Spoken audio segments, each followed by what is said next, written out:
And now, it is my distinct honor to introduce the President of the Republic of the Philippines, His Excellency Ferdinand R. Marcos Jr.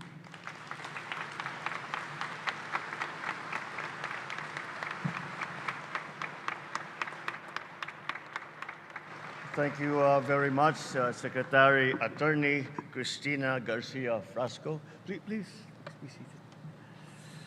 The Chief Justice Alex Gismundo, and the Honorable Justices of the Supreme Court, Cebu Provincial Governor Gwen Garcia, officials and members of the Integrated Bar of the Philippines led by our National President, Attorney Antonio Pido, fellow workers in government, distinguished guests, ladies and gentlemen, good afternoon.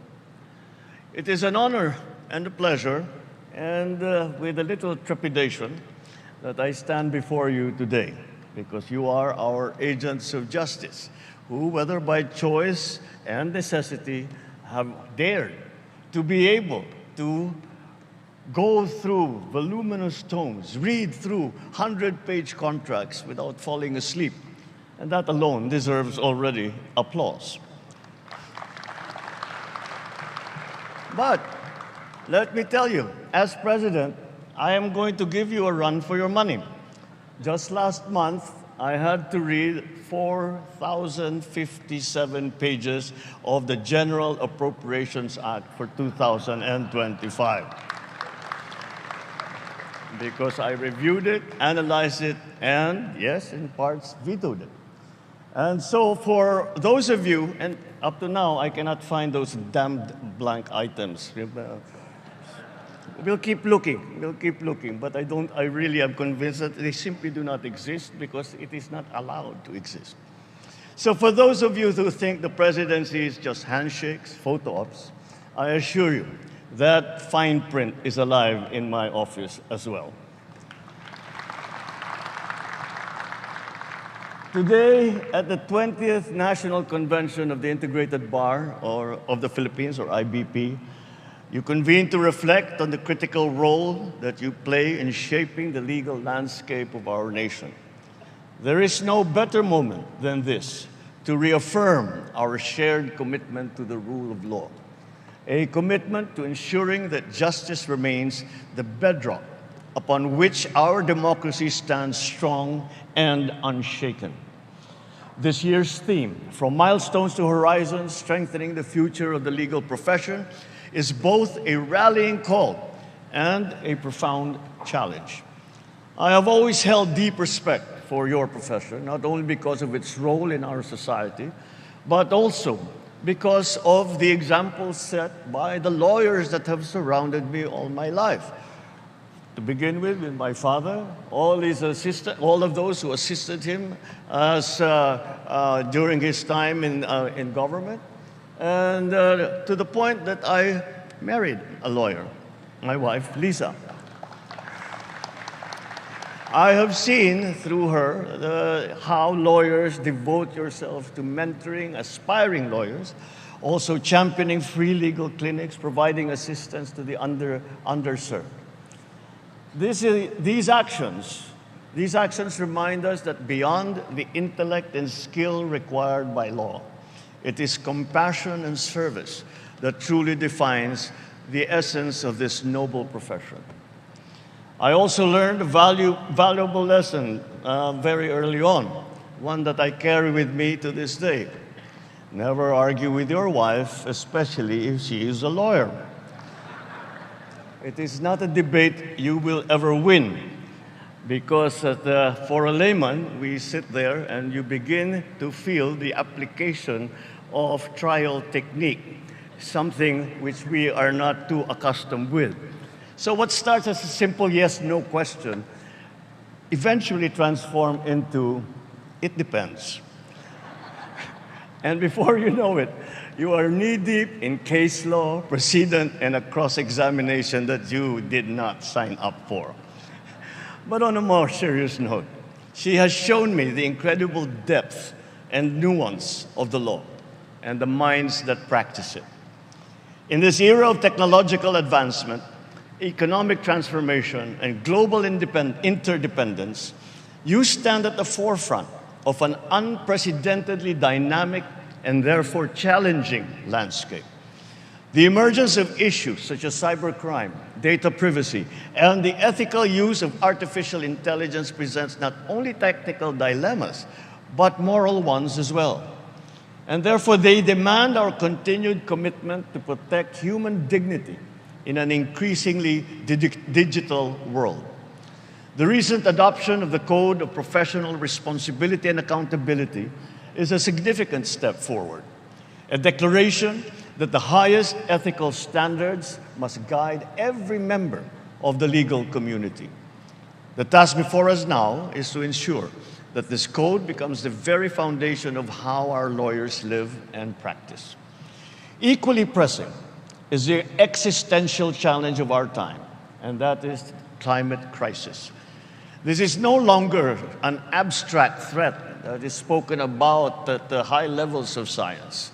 It is a reality that jeopardizes the very survival of future generations.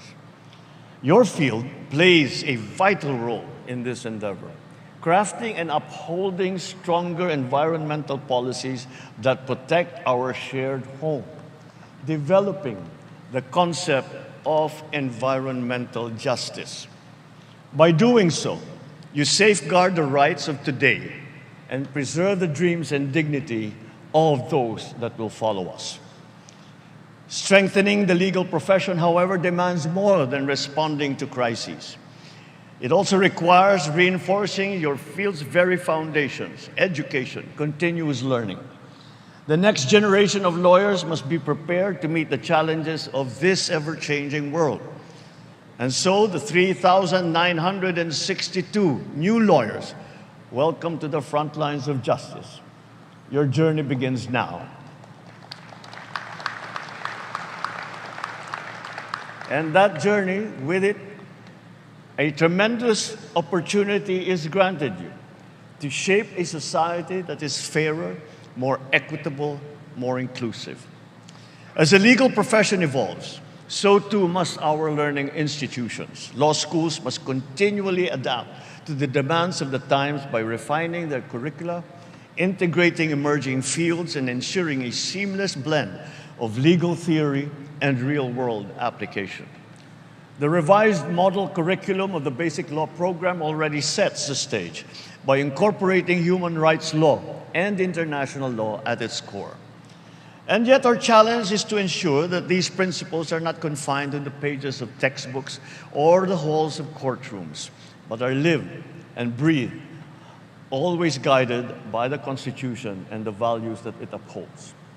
As members of the legal community, you are in the most fitting position to safeguard that Constitution, that living document that embodies our collective aspiration and that binds us together as a people.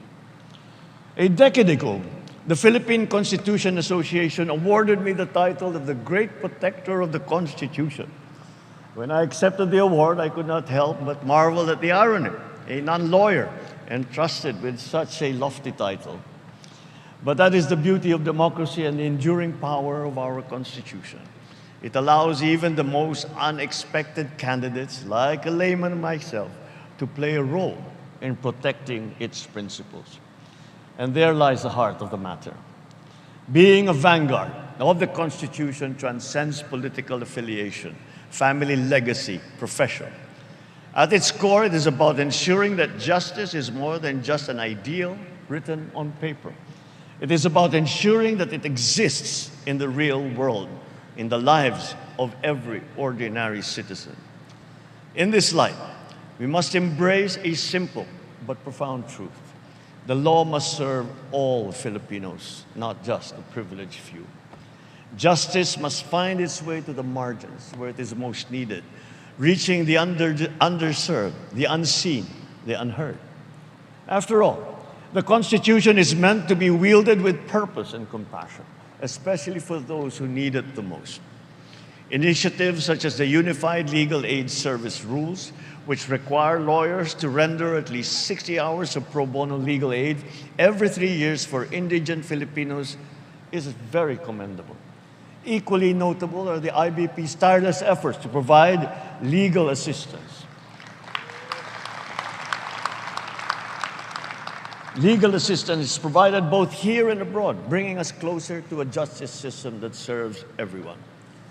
The launch of additional secure justice hubs in August 2022 and March of 2023 has also been pivotal in bridging the gap between marginalized communities and the justice that they deserve but seldom see. By embracing technology and championing alternative dispute resolution, the IBP has ensured that fairness and efficiency in legal remedies are accessible to all Filipinos. No less significant is the pro bono portal introduced by the same institution in April of last year. This digital platform has redefined the delivery of legal aid, offering free courtroom representation, legal counseling, document preparation, and developmental legal assistance to the disadvantaged. Along with these initiatives, the IBP conducts bench and bar dialogues which foster collaboration amongst judges, justices, prosecutors, practicing lawyers, and enhancing in the process the legal processes that we are using. This administration remains your partner in nurturing the environment where our lawyers excel, where justice is swift, where it is fair, where it is impartial, and where the rule of law remains the cornerstone of all progress. Towards this end, we have enacted 14 new laws establishing additional first and second level courts across the country, bringing justice closer to our people. And as we move forward, I encourage everyone to enrich your commitment to truth and to fairness. Embrace the highest standards of professionalism and embody the ideals of integrity and of service. United by this shared vision of equity, let us build the bagong Pilipinas, where the rule of law reigns supreme, where peace and security shape every community, and where every Filipino enjoys the enduring gifts of liberty. Maraming salamat po. Mabuhay po kayong lahat. Mabuhay ang bagong Pilipinas.